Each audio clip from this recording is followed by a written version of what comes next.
What's going on, everyone? Welcome back to the channel. Today is a good day. I've just got back from work and my Elia front splitter has arrived. Apologies for the mess behind me, etc., because we just had a new boiler fitted, but yeah, no one cares about that. This finally has arrived. I'm pretty sure it's unpainted, so it's going to be white, but either way, I'm going to quickly zip all this tape off, unbox it, and then show you what and how it comes packed and stuff. And then we'll have to arrange getting it painted or wrapped. So I think what I'm going to do is I'm going to get it wrapped in a matte black, because I'm unsure of, obviously being on a front splitter, it might be a bit more robust being a wrap than paint, and if it gets scuffed it'll be easy to repair and stuff like that. So I'm going to get it out, see what's inside and that, and then yeah, go from there. So open this.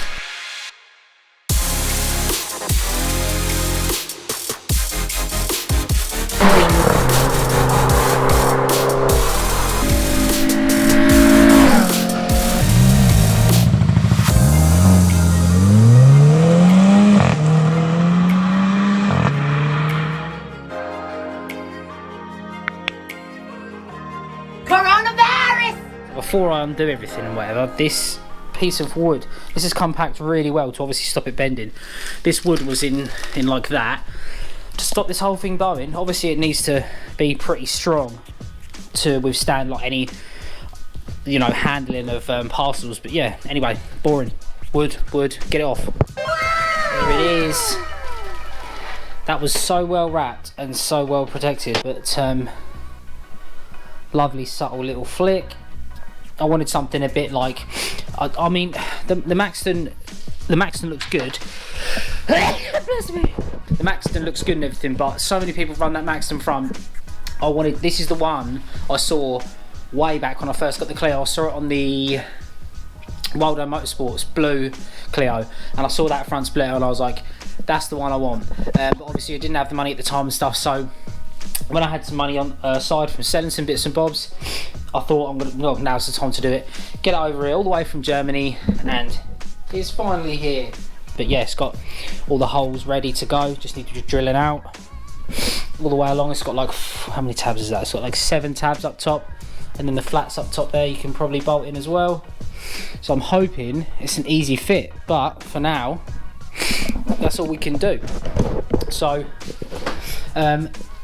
fast forward to getting this wrapped or painted or whatever I'm going to be doing with it next. So it's been a minute, 2 weeks worth of minutes to be precise, and I'm now heading out finally to pick up the splitter. I was going to get it painted, but I don't think the turnaround would have been as quick, and seeing as it's a front splitter, I kind of wanted to test the waters anyway to see how low things are, and if things get damaged then it's going to be easy to repair if it's wrapped. So I'm going down to Premier Signs now in my local town to pick up the front splitter. I've seen some one of my mates has had some stuff wrapped there, and it come out really nice in like a flat black. So yeah, gonna head down there now, go and pick it up, and then the next section of the video will be the actual install finally. So while we're rolling to the shop, I figured I'd explain the rest of the stuff I'm going to do for this video. So while we've got the front bumper off, I don't think it's necessary for this splitter, but we're going to have the front bumper off anyway, because then it'll be easier to line things up off the car and then put the bumper back on with the splitter on. So these cars can suffer from quite a lot of heat soak, and I found that out in my 0-60 vid the other day. So if you haven't seen that yet, click up here and go and give it a watch. But yeah, the times were decent, and the quarter-mile times were decent and stuff like that. So I was unhappy with it, but I know it can go better. And by the time I'd maybe got into my 4th and 5th run, I was getting 30 degrees intake, which isn't terrible, but at the same time, when you've got when it's like 15 degrees outside, that's double ambient, so you don't really want those sort of high extreme temps. And because it was on such short bursts as well, it wasn't really having a lot of time to cool down.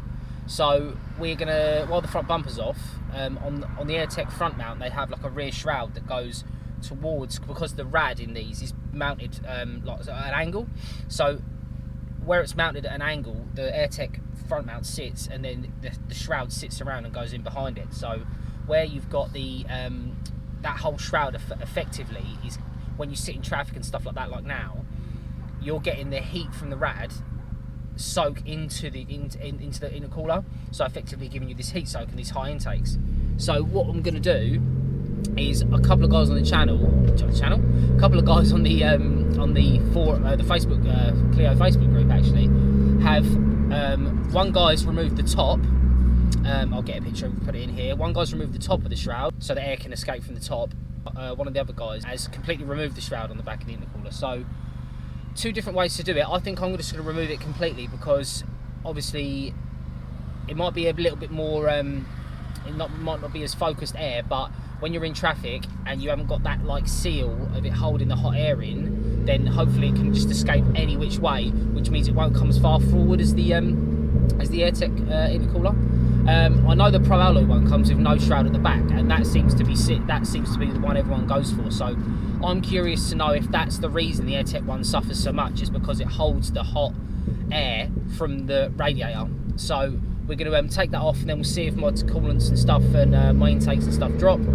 And we're going to try and get the left side, passenger side part of the bumper to fit, because it hasn't quite fit properly since I fitted the front mount. The back of the back of the DRL, the housing is actually sitting against the one of the silicon pipes of the front side of the intercooler. So we're going to, while the bumper's off, we're going to have a look at that as well and see if we can shave that down. I'm not too keen on it, but if we can get away with shaving it down a little bit just to get the clearance we need to get the front mount to fit and the bumper to fit as it would standard, then I'll be sweet with that. So I'm unsure if this is even in frame, but I've picked it up and it looks sick. It looks really, really nice in a satin black. Guys at Premium Signs have wrapped it. I don't know if you can even see it behind me. I keep pointing behind me like you can see it.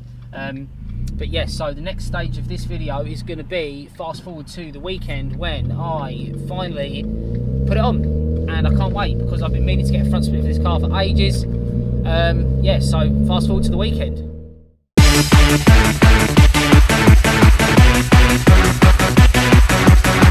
So today's the day. The weekend has arrived and I'm heading to Braintree now to finally get the Elia front splitter fitted. I can't wait to see it on. It's been something I've been meaning to do literally like a couple of months after since I owned the car. Like I said, I saw the Waldo Motorsports one, the blue one, and I was just like, yeah, that splitter looks cool. And like, you know, a lot of my mods, to be fair, on this car, the ideas came from that car, you know, like the kind of street cup look. So yeah, heading to Braintree now to get it on, and joining me will be Joseph from one of my other videos where we did his front mount and his pop and crap gate bang mat on his Focus ST.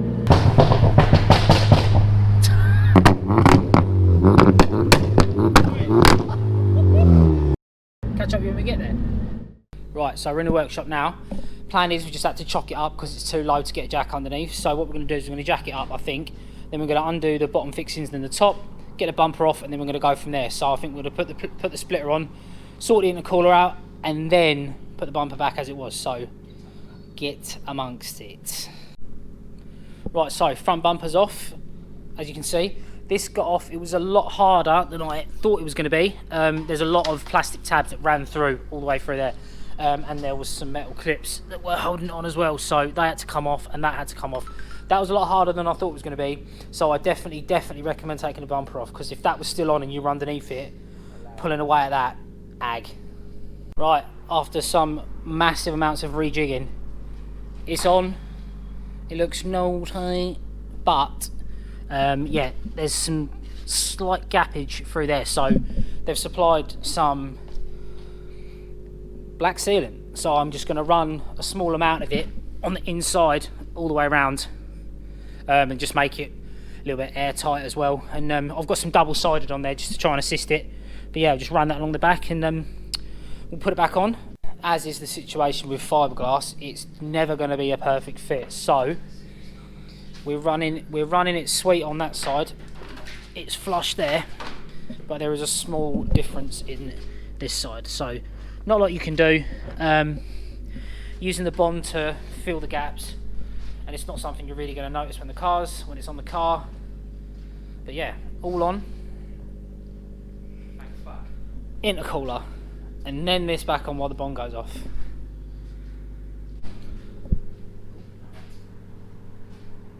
Yep.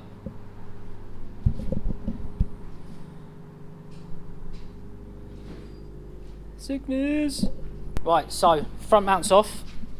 This is the shroud causing the issues. So what we're going to do is we're going to drill off these rivets, and then I think there's some welds. Oh yeah, there's some small welds just there. So we're going to grind them small welds off, take these rivets out, and then get this off completely, I think, because the Pro Alloy one comes without this, and people don't seem to be getting the sort of issues that Airtec users are using. So we're going to get this off, and then as you can see, it will stop restricting the airflow in behind here, where the air comes through the intercooler into the rad behind, obviously the aircon unit. So yeah, so we're going to basically remove that, put it back in, and we're good.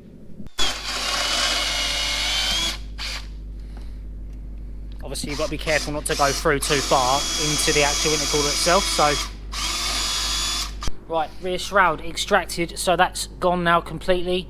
I'm not too worried about the silver because it will be hidden behind there anyway. So, and when that goes up against the bumper, it won't really against the slam panel, it won't really matter. So yeah, gonna just get that back on now. But we're gonna we're gonna just push this back a tad to see if we can get away with not cutting a hole in the back of the DRL, because I'd rather not. I'd rather just see if we can push this back a little bit further down here, and hopefully we get a bit more clearance so the bumper fits properly. One absolute success, thanks to this absolute legend with the worst car ever. We've got with John Darb. Yeah, so splitters on, bumpers fitted as it was. The shroud is no more.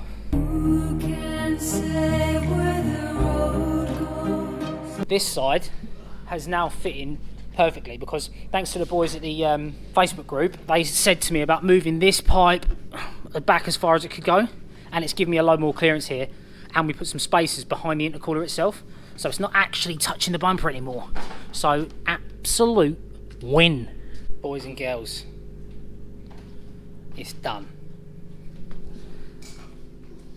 It's on, and it looks sick.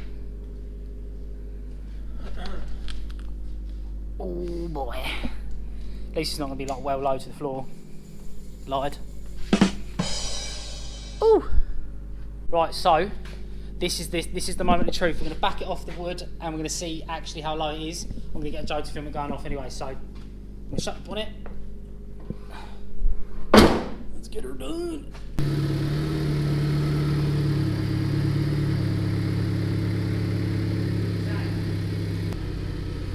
Might have to get their Maxton skirts to go along with it now.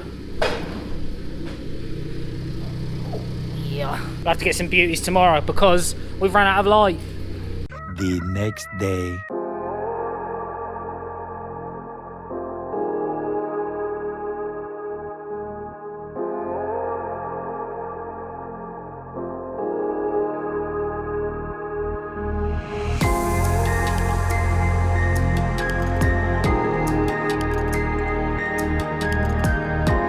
So just a quick summary on the video today. Before we chime out, was the job fairly straightforward? Not really. Being fiberglass, it was kind of, you had to manipulate it in a certain way. Obviously you can't bend it like plastic, so it needed to be lined up one tab at a time. I found the edges, the ends were harder to do because they obviously run the line, they actually follow the line of the bumper.